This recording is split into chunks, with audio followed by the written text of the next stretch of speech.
Today we're going to be assembling some basic parts for a AR15 A2 upper receiver.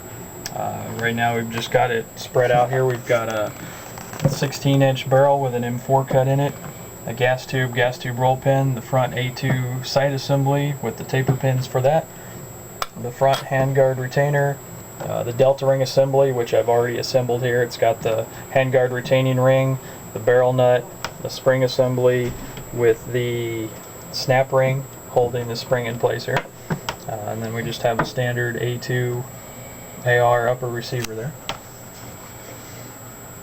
Start by putting the receiver on the receiver block here.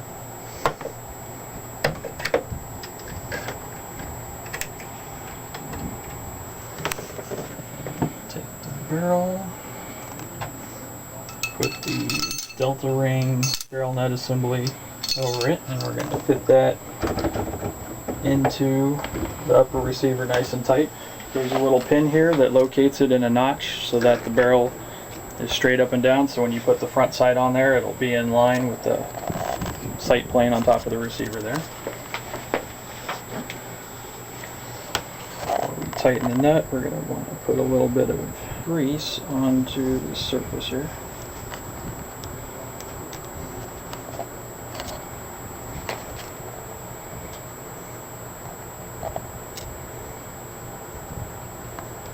What's the grease for? Just to keep the barrel nut from seizing up under heat if you ever have to remove it for some reason.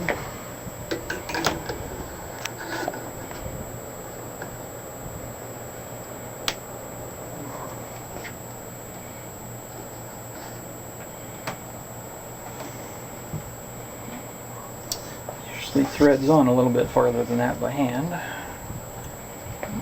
Using a AR15 armorer's wrench. You'll notice one side has 3 prongs for a free float tube.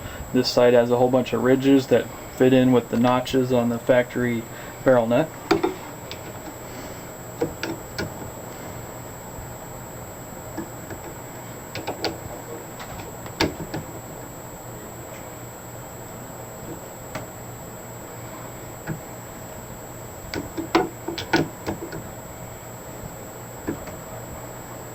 You're going back and forth intentionally? No, it's actually, they're never usually this tight. I'm not sure what brand of barrel this is or what brand of upper receiver, but they're a little bit out of spec.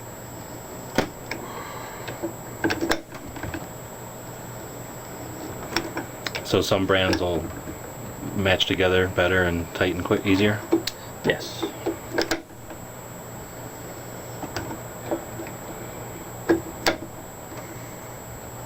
Is there really any way to do this without an AR tool? Not really. Are some tools better than others?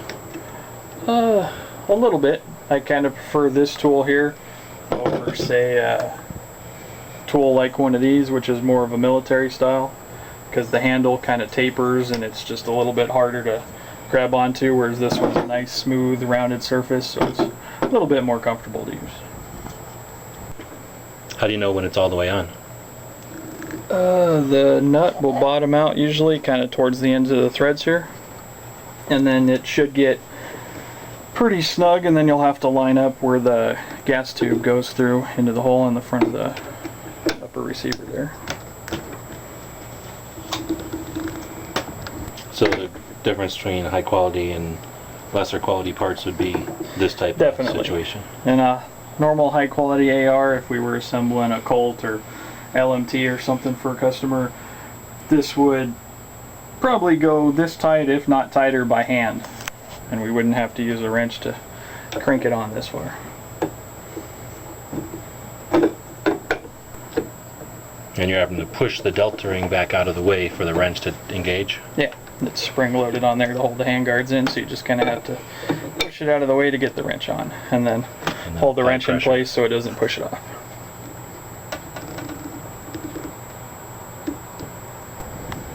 They also give you a handy little square hole there so that you can put a breaker bar in, so then it makes it a lot easier when you're putting it on to crank it down, because you get a lot more leverage that way. I'm assuming that's normally for taking it off when it's seasonal. Normally for taking it off when it's really tight, yes. Then once the barrel nut is tight on the upper receiver, you'll want to make sure that the notch in here is aligned with the hole in the upper receiver for the gas tube assembly that goes through here. Well, you'll notice that there's a hole in the handguard retaining ring here that you have to line up with the front section here, and then there's a spring assembly that you have to just use a little screwdriver for this, kind of straighten up in there. So as you're tightening, the second ring there will rotate around? Yeah, You when you're just bring spinning it back up to 12 it'll o'clock. usually spin around with the barrel nut, so it could be anywhere on the back side when you get it located. You just bring it back up to 12 o'clock, and then that allows that pin, well, Yeah. the gas tube Yeah. normally, to go back through Yeah, there. it'll slide through there.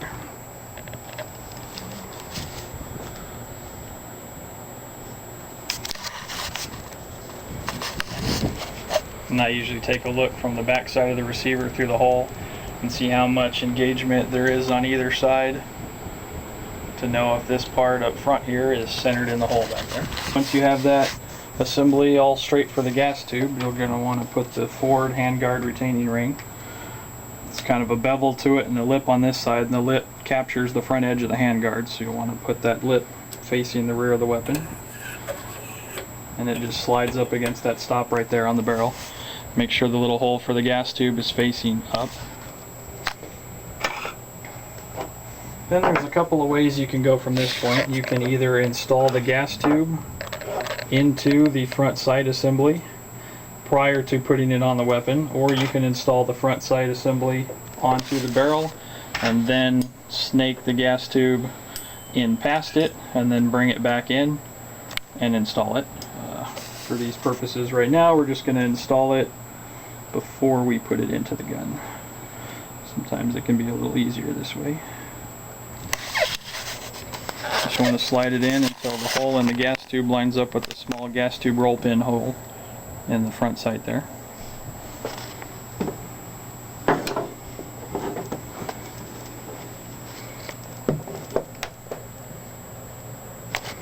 What kind of punch is that then? Then using a roll pin starter punch here, we can, So basically it's like a little cup at the end Place that that holds in the the roll hole. pin for you? yes. And that way The you're roll putting pin pressure on slides the rear. about a third of the way or so into that, maybe about halfway. Just hold it so that it doesn't deform on the end when you smack it with a hammer here. Then finish it up with a standard roll pin punch here.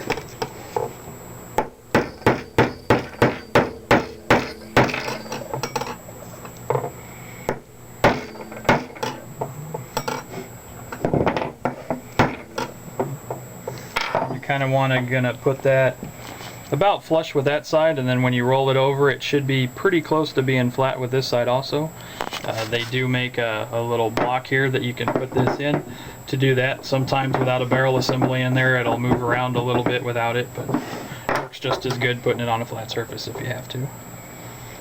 Drift this back just a hair.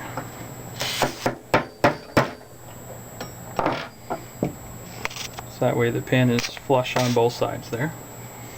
Then to install this, just align the gas tube up with the hole here, slide it over the barrel assembly,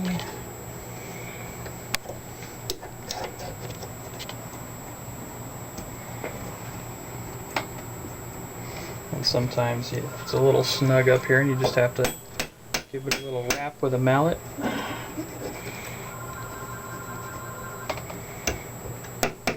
How fragile is the gas tube? The gas tube will actually take quite a bit of abuse. It So can nothing be here can- tweaked into, nothing we're doing is going to damage the gas tube here.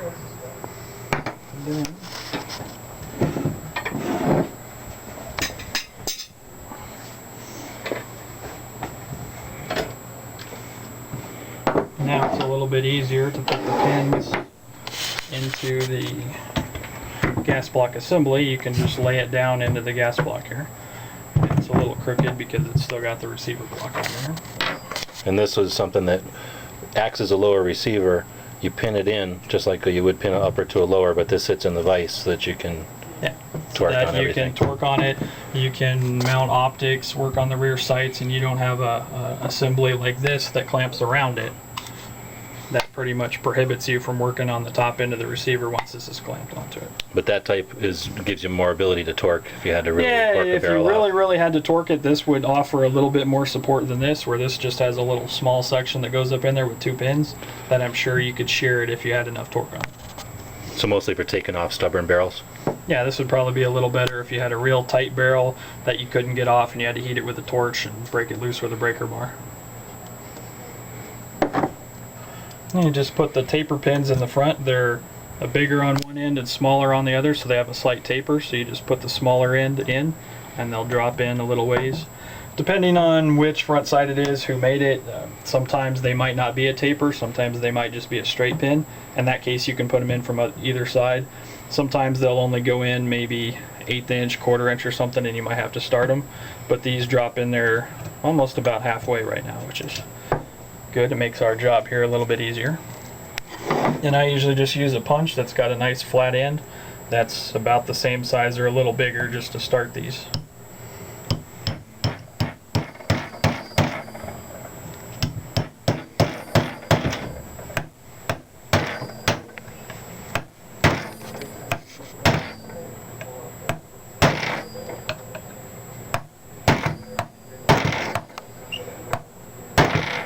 Just hammer them in so they're nice and snug.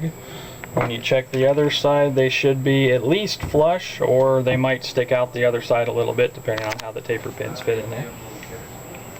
And once you do that, that's pretty much all there is to it, unless you're going to add a flash hider, maybe whatever kind of washer you're going to use on it, like a peel washer or a crush washer. This one has had the front sling swivel removed out of it. There's normally a sling swivel with a rivet right here, but if you're going to use a side-mounted sling or a sling mounted on a rail up here, then you just pop that out and you don't really need that on there.